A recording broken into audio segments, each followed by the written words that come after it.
Bom, como eu fiquei responsável por 2 quartas-feiras para ministrar o estudo aqui, então eu vou, nessas 2 oportunidades, falar com vocês sobre a doutrina da providência divina.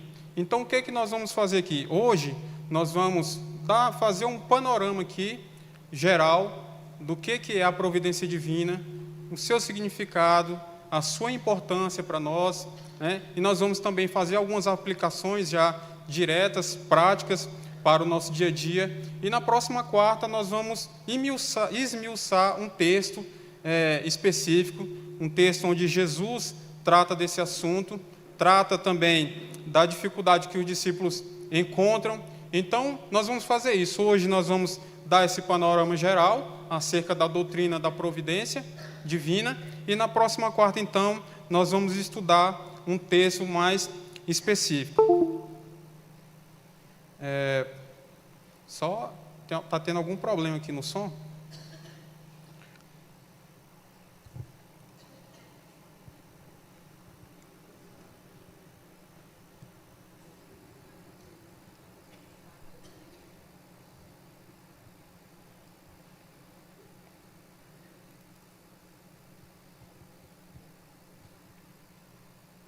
Então tá, vamos lá. Providência divina. Aí eu botei um subtítulo aí, Deus cuidando de nós a cada dia. O que é a providência divina? Louis Berkhof, que é um grande teólogo, ele é muito conceituado no meio acadêmico, nos seminários reformados, também muitos pastores gostam dele, muitas pessoas acabam lendo muito material, é um dos teólogos mais proeminentes na área da teologia sistemática, e ele definindo, falando sobre a providência divina, no seu livro Teologia Sistemática, que eu tive o prazer e a alegria de receber de presente aqui da nossa querida UMP, no dia do seminarista, que me deu esse livro. Então, Louis Berkhof diz assim: pode-se definir a providência como permanente exercício da energia divina, pelo qual o Criador preserva todas as suas criaturas, opera em tudo que se passa no mundo e dirige todas as coisas para o seu fim determinado.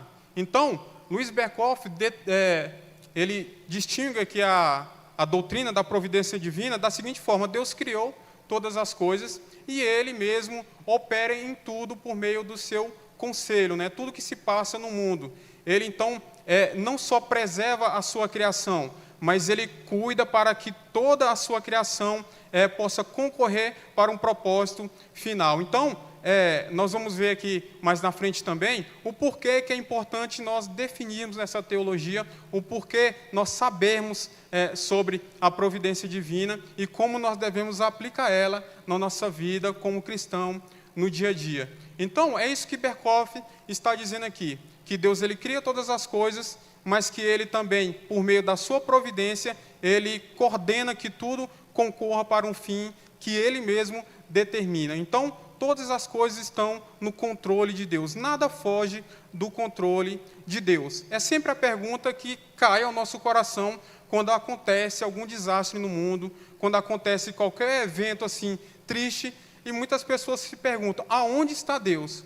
Por que Deus não intervém nessa situação? Porque Deus é bom, Deus é amoroso, Deus não gosta que os seus filhos padeçam, sofram, que nenhum mal aconteça aos seus filhos, mas não é bem assim. Nós vemos pela teologia, não é?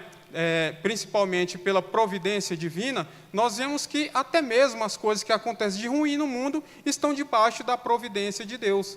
Nada foge do seu controle, nada escapa da sua poderosa mão. Outra citação que eu queria deixar aqui para vocês é do Benjamin Warfield.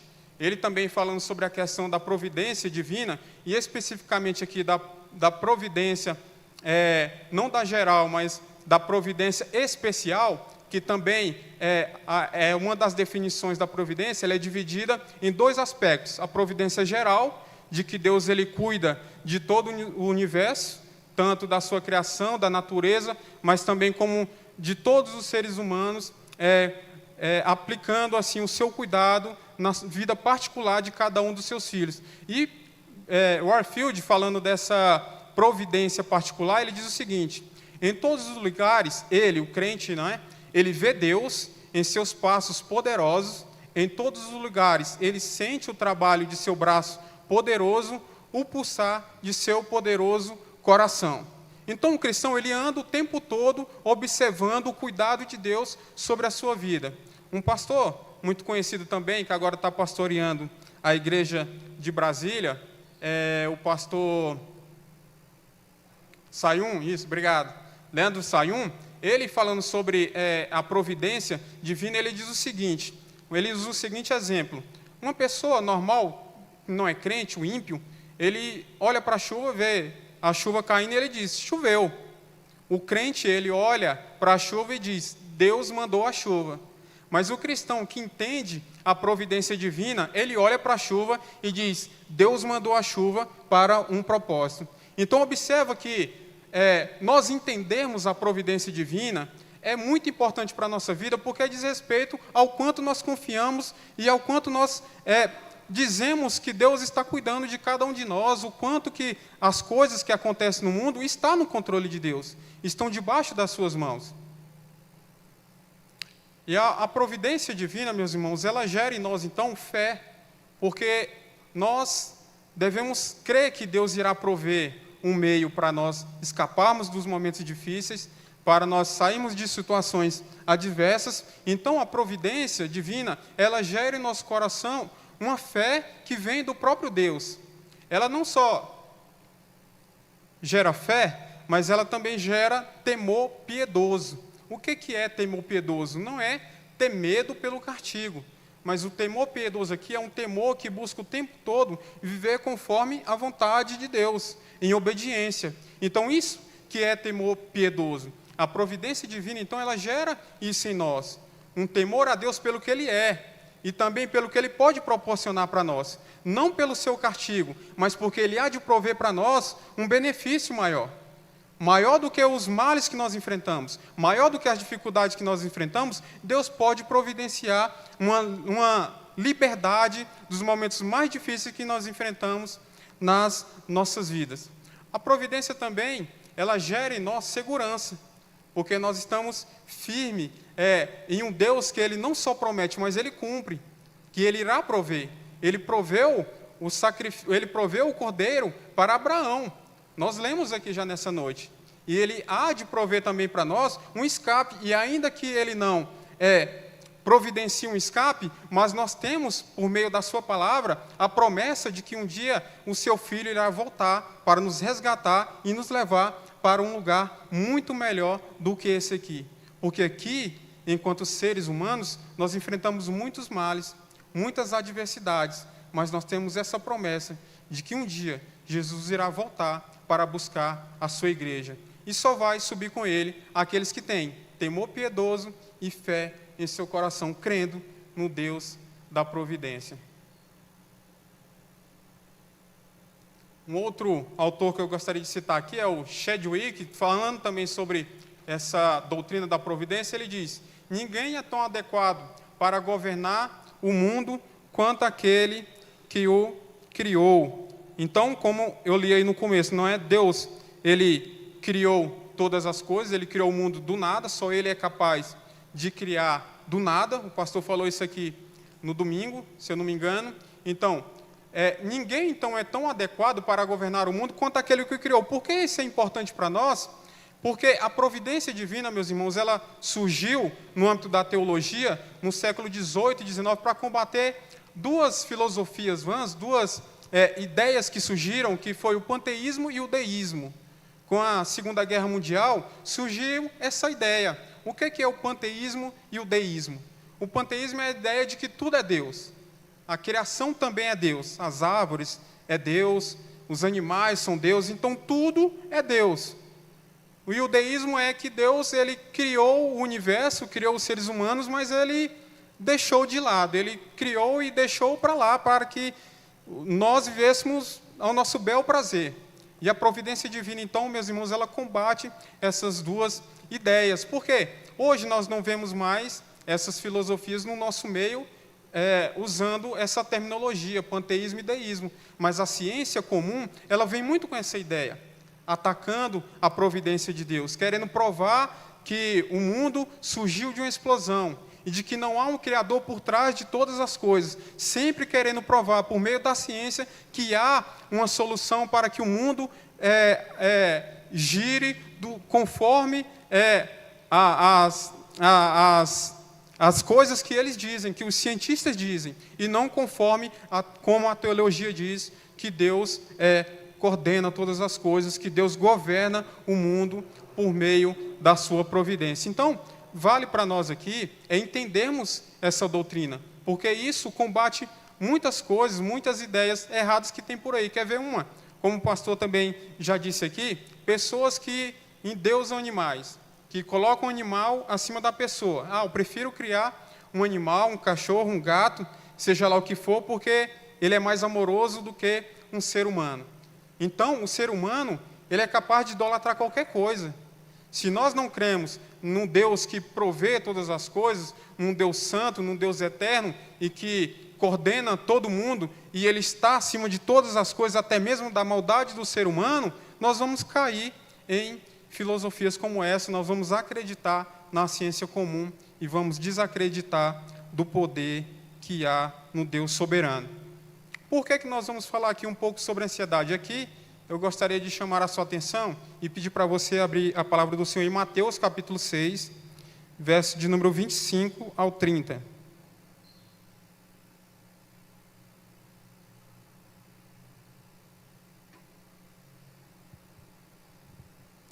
É esse texto aqui, meus irmãos, que nós vamos estudar ele com mais atenção na próxima quarta-feira, porque é um texto onde Jesus usa desse ensinamento da providência divina para combater um mal que estava correndo nos corações dos próprios discípulos, que era a ansiedade.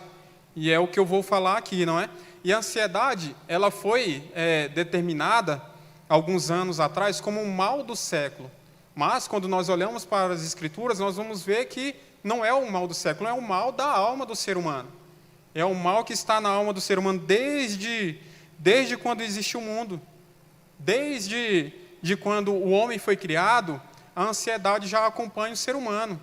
O ser humano tem uma ansiedade que, pela ciência, era determinado como natural só depois que algumas pessoas foram diagnosticadas com transtorno de ansiedade, que então veio a ser enquadrado como uma doença. Mas a palavra de Deus trata da ansiedade como um pecado.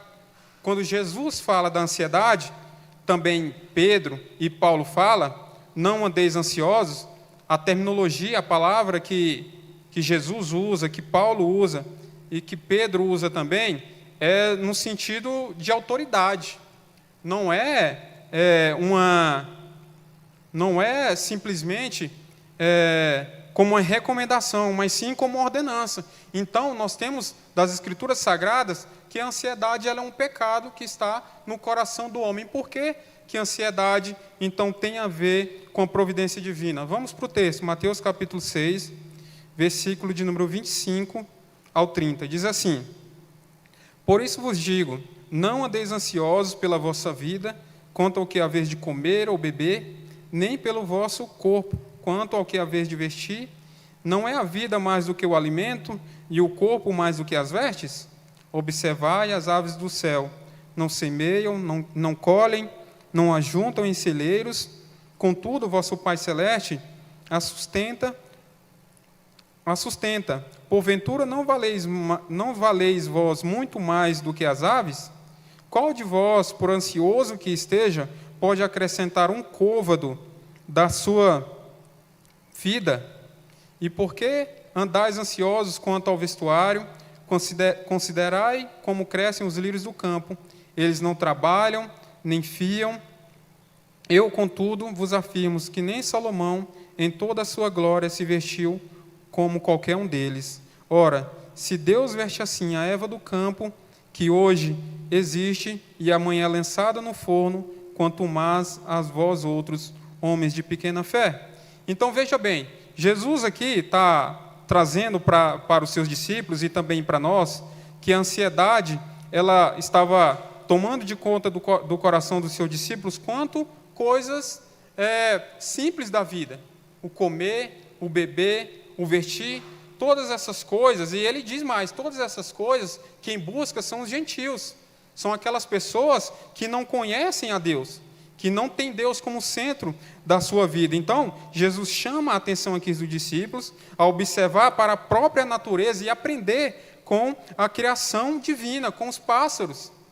É engraçado que Calvino, comentando esse texto aqui, vai dizer que os pássaros são teólogos que ensinam para nós a como viver. Olha só que interessante, os pássaros pregando para nós que nós devemos crer e confiar no Deus que provê tudo para nós. Nós vivemos o tempo todo correndo de um lado para o outro, querendo ganhar mais, querendo obter mais recursos, para ter mais dinheiro, para comprar mais roupas, para comprar mais alimento, com medo de tudo isso faltar, enquanto o Deus da providência providencia o alimento para os pássaros, que não trabalham. Então veja como a doutrina da providência divina, ela é interessante para nós, e como o próprio Senhor Jesus, ele ensina aos seus discípulos, porque a providência tira o foco das coisas dessa terra. Então, enquanto os gentios, aquelas pessoas que não conhecem a Deus, buscam desenfreadamente prazer nas coisas dessa terra, os filhos de Deus não. Porque lá no final desta perícope aqui, lá no versículo 33 e 34, o Senhor vai dizer: buscar em primeiro lugar o reino de Deus e a sua justiça. Então, o coração do servo de Deus, ele deve estar o tempo todo buscando a vontade de Deus, buscando o reino de Deus. E o que é buscar o reino de Deus? Nós vamos aprender isso aqui na próxima quarta-feira. Eu digo isso para você com toda certeza. Nós vamos ver agora aqui 5 benefícios, então, da providência divina. 5 coisas que nós recebemos quando nós cremos nessa doutrina que é tão maravilhosa. A primeira delas é confiança na sabedoria paterna de Deus. O que é confiar na soberania paterna de Deus? Aqui, a providência e a adoção, elas se misturam. Porque Deus proveu, como nós lemos aqui, e o Marcão ministrou muito bem no louvor, Deus proveu o Cordeiro, Deus proveu o seu Filho para morrer em nosso resgate. E o Filho dá a nós o seu Espírito, o Espírito Santo, para que nós vivemos em conformidade com a sua palavra. Então, um benefício dessa providência é a confiança que nós temos num Deus que é Pai. Ele não só é Deus todo-poderoso, soberano, que está lá no céu, mas Ele é um Deus relacional. Ele é um Deus Pai, um Deus que cuida de cada um de nós. E como Ele mesmo disse aqui, Jesus mesmo disse aqui em Mateus capítulo 6, dos versos 25 ao 30, que Deus, sendo nosso Pai, Ele não nos dará coisas muito melhores? Então nós devemos crer e nós devemos receber esse benefício quando nós confiamos na paternidade de Deus. Nós também recebemos do Senhor, nós também obtemos do Senhor esse sentimento de que nós temos um rei, porque Ele reina em nossas vidas por meio do seu Filho. É por meio de Cristo que nós temos um rei. E não é um rei governamental, não é um reino político, mas é um rei espiritual, que quando as coisas estão indo de mal a pior, quando as coisas não estão bem, nós temos em quem confiar, nós temos a quem recorrer. Nós vamos ver aqui mais na frente, que é por meio da oração que nós recorremos ao Senhor. Deus criou do nada todas as coisas, mas Ele governa todas essas coisas e sustenta por meio do seu Filho e por meio do Espírito Santo. Então, por meio do conselho, não é? Do seu sábio e eterno conselho, que é o Pai, o Filho e o Espírito Santo. Ele provê tudo que acontece nesse mundo. Vamos ler Romanos capítulo 8, versículo de número 28.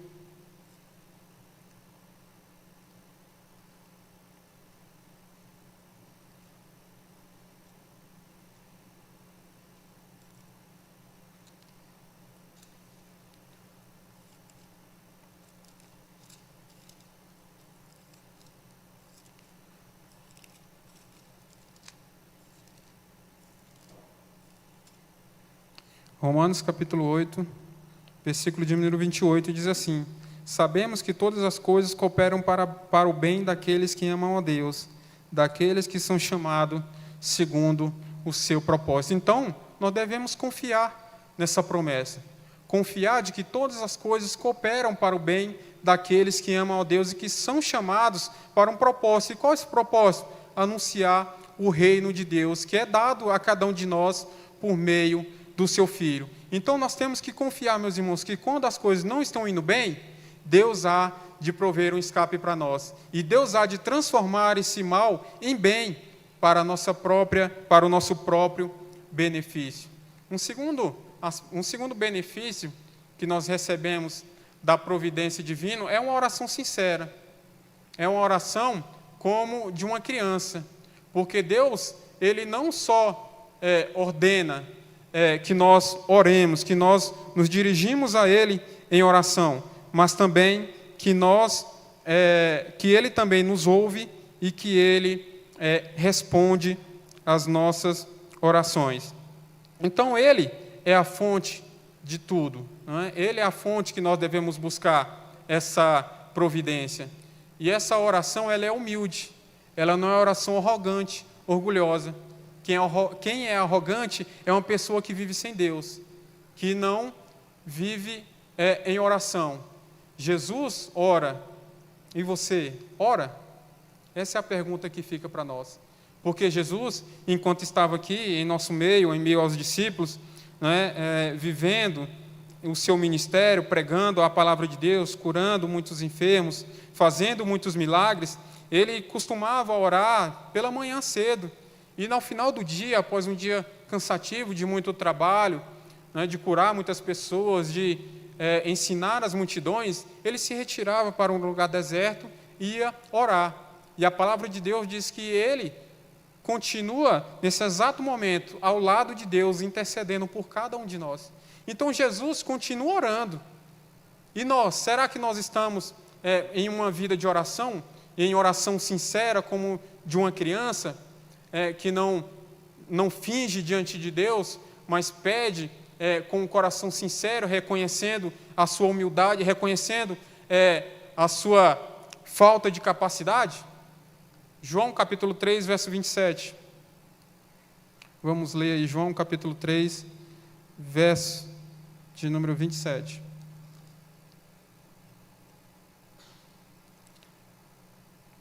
Diz assim: respondeu João: o homem não pode receber coisa alguma se do céu não lhe for dada. Então, é esse o sentimento que nós devemos ter quando nós recorremos ao Senhor em oração, que nós não podemos obter nada a não ser que venha do Senhor. Então é Ele quem provê um meio para tudo nós. É Ele quem dá a nós um coração grato. É Ele quem deve dar a nós, por meio da resposta das nossas orações, não é? A alegria de viver aqui nessa terra. Ainda que nós enfrentamos dias difíceis, Ele há de nos dar uma alegria em meio às tribulações que nós enfrentamos no dia a dia. É Ele que dá a paz no coração dos seus servos. E nós sempre costumamos a dar esse exemplo, né, de um culto fúnebre, né, de um enterro de uma pessoa que não é crente e de outra pessoa que é crente. Né? Aquelas pessoas que não são crentes costumam ser um velório cheio de desespero, de choros e de coisas assim, do tipo. Mas um enterro, um culto fúnebre de um cristão é diferente.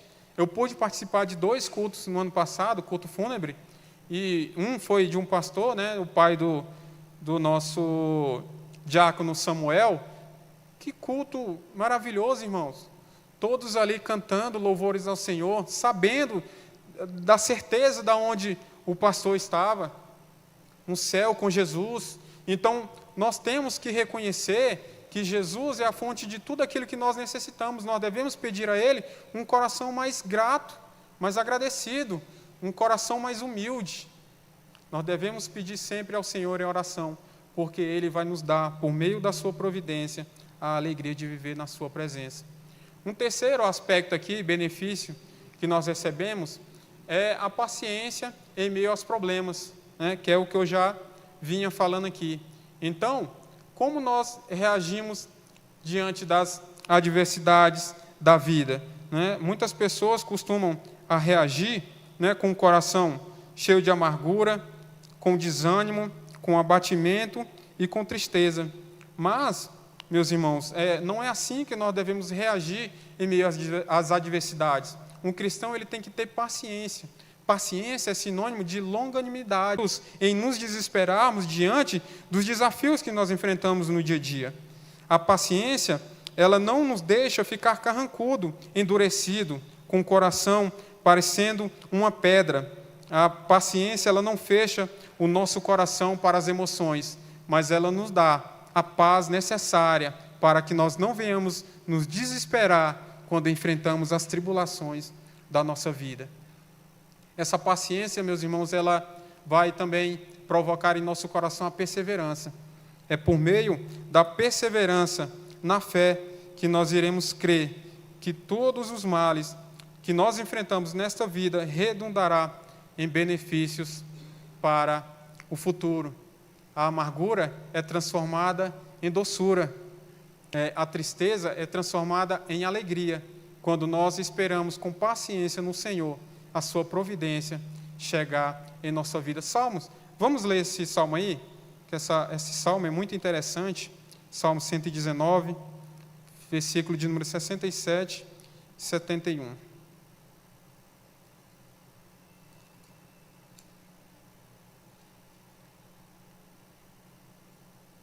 Salmo 119, versículo 67 e 71, diz assim: Antes de ser afligido, andava errado, mas agora guarda a tua palavra. O 71, foi-me bom ter eu passado pela aflição, para que aprendesse os teus decretos. Então, as aflições que nós enfrentamos no dia a dia, ela é pedagógica para nós. Nós aprendemos com os momentos difíceis. Foi isso que o salmista disse aqui: foi-me bom ter passado por aflições, porque assim eu aprendi a te temer.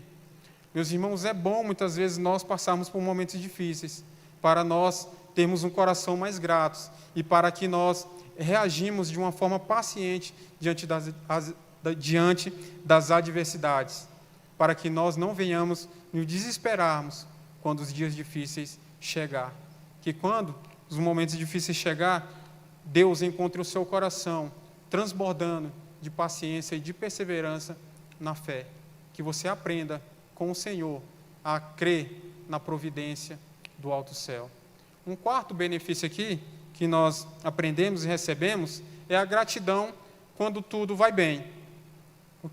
E é muito fácil, não é, meus irmãos, ser grato quando tudo vai bem. A gente costuma dizer que é muito fácil, mas eu digo que não é tão bem assim.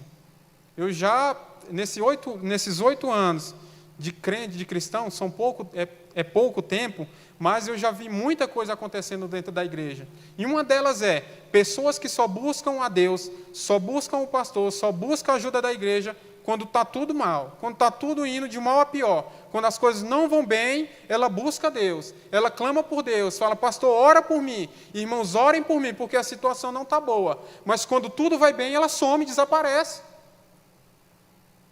E é uma pessoa assim, meus irmãos, ela vive com ingratidão, porque ela não sequer vem para a igreja para agradecer ao Senhor. É óbvio que nós não agradecemos ao Senhor somente na igreja. Nós podemos agradecer a Deus em todos os lugares em que nós andarmos. Mas, meus irmãos, é um ato de fé e de gratidão. Nós vimos até aqui, até a casa do Senhor, onde os irmãos se reúnem para louvar e agradecer ao Senhor, para manifestar também a nossa gratidão por tudo que Ele tem feito. Então, ser grato ao Senhor é um benefício que nós recebemos da providência que vem dos altos céus. A gratidão, ela é indispensável na vida do cristão. Não tem como, meus irmãos, nós dizemos que somos crentes, fiéis ao Senhor, se nós não temos um coração grato. E por isso, meus irmãos, os dias bons, ele pode também ser um perigo para nós. Não só os dias maus, não só os momentos difíceis da nossa vida, mas os momentos bons podem ser momentos tenebrosos para a nossa alma. É por isso que a palavra de Deus nos orienta. É melhor estar numa casa onde há luto do que onde está havendo uma festa. Às vezes, meus irmãos, é muito melhor nós passarmos por aflição, porque é aí que nós reconhecemos que é um Deus soberano e que cuida de nós e que há de prover uma alegria para nós. Apreciar a bondade, meus irmãos, de Deus é um ato para poucos, não é qualquer pessoa que tem esse coração cheio de gratidão. Não é qualquer pessoa que para agradecer ao Senhor. Eu costumo dizer, meus irmãos, você parou para agradecer a Deus por tudo que Ele tem feito na sua vida, pelos livramentos do dia de hoje? Certamente, se você trabalha, saiu para o trabalho, chegou no seu trabalho, voltou para a sua casa, se for de carro, de ônibus ou de qualquer meio, mas se Deus te trouxe até aqui, se Deus conservou a sua vida, certamente é um ato da bondade de Deus. E nós temos que parar para apreciar essa bondade de Deus que é derramada sobre as nossas vidas. É nós sermos gratos ao Senhor por tudo. Vamos lá em 1 Tessalonicenses, capítulo de número 5.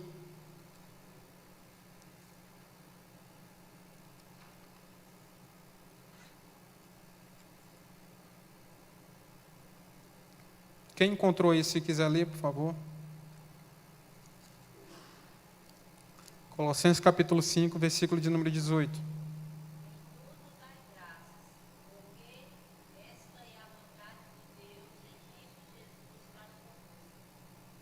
Isso. Então, meus irmãos, em tudo nós devemos dar graça. Nós não devemos dar graças ao Senhor somente pelos dias bons, mas nós temos que ser gratos ao Senhor por tudo que Ele tem feito a cada um de nós, porque essa é a vontade de Deus. Então, se essa é a vontade de Deus, uma pessoa que é grata, ela é obediente à palavra do Senhor. Ao contrário, também é verdadeiro. Se uma pessoa não para agradecer ao Senhor, ela está sendo desobediente à palavra de Deus. Um quinto benefício aqui, que nós recebemos dessa doutrina maravilhosa, é o otimismo.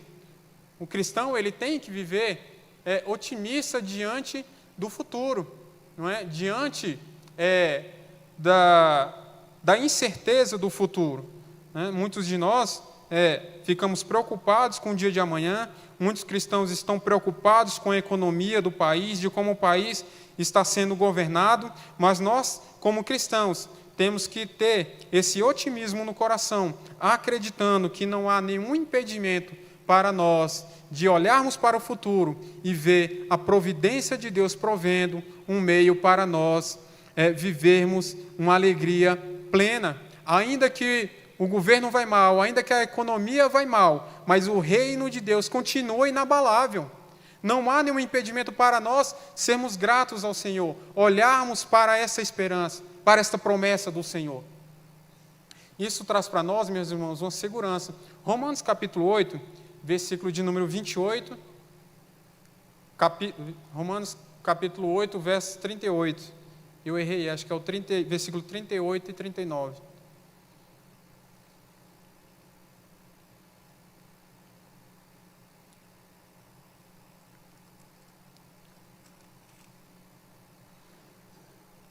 Romanos capítulo 8, verso 38 diz assim: porque eu estou bem certo de que nem a morte, nem a vida, nem os anjos, nem os principados, nem a coisa do presente, nem do porvir, nem os poderes, nem a altura, nem a profundidade, nem qualquer outra criatura poderá separar-nos do amor de Deus, que está em Cristo Jesus, nosso Senhor. Então, meus irmãos, nós temos segurança de olhar para o futuro com esperança de que dias melhores virão, de que nada poderá nos separar do amor de Deus, de que nem um principado, nem uma potestade, nem uma criatura, nem mesmo Satanás pode nos arrebatar da mão daquele que criou todas as coisas e que governa todas as coisas por meio da sua providência. Nós estamos na mão de um Deus soberano e poderoso, meus irmãos.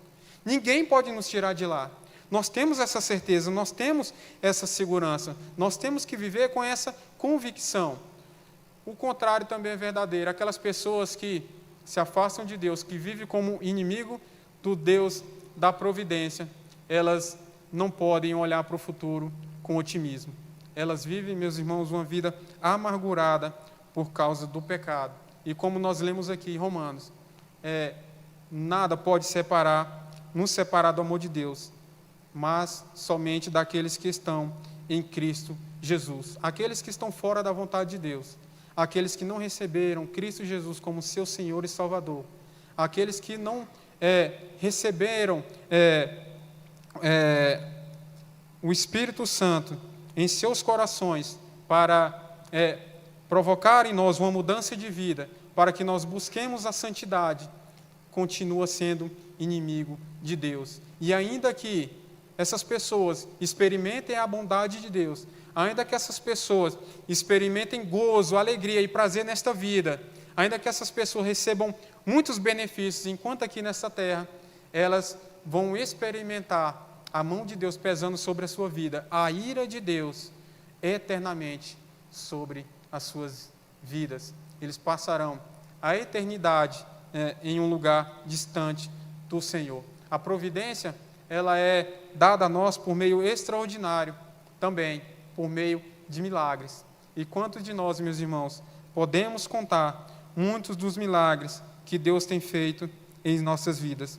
E o maior das providências extraordinárias que nós podemos contar é o milagre de Deus Pai ter enviado o seu Filho para morrer por mim e por você. É o Deus Pai ter providenciado um cordeiro, um substituto, para pagar a nossa dívida, para aniquilar os nossos pecados, para morrer na cruz e nos dar uma vida nova, uma vida eterna. Então, nós temos que crer nessa providência extraordinária de um Deus que faz milagre nas nossas vidas. Gálatas capítulo 4, versículo de número 4 ao 6, e nós iremos finalizar. Quem encontrou, leia aí para mim, por favor.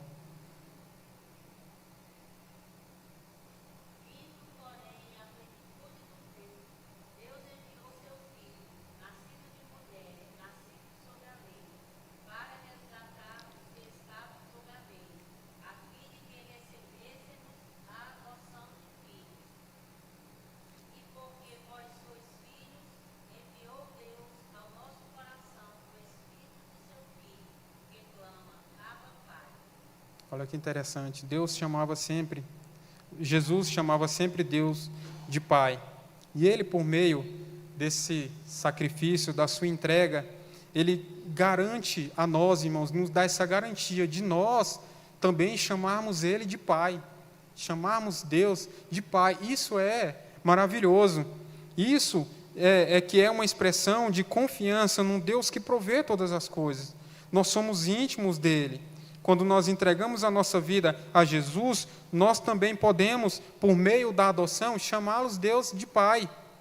Então, essa é a garantia que nós temos, de que o seu Filho morreu em nosso lugar, para que nós tenhamos essa intimidade com o Senhor.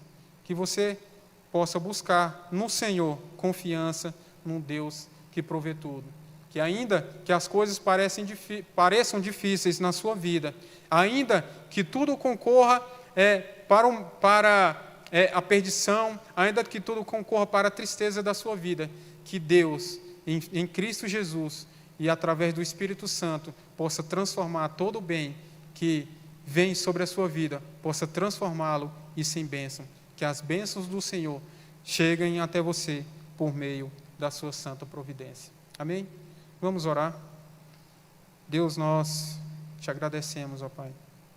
Te agradecemos, ó Pai, por essa providência divina que o Senhor deu a cada um de nós, que o Senhor, ó Deus, pôde nos dar essa alegria e que nós experimentamos isso hoje.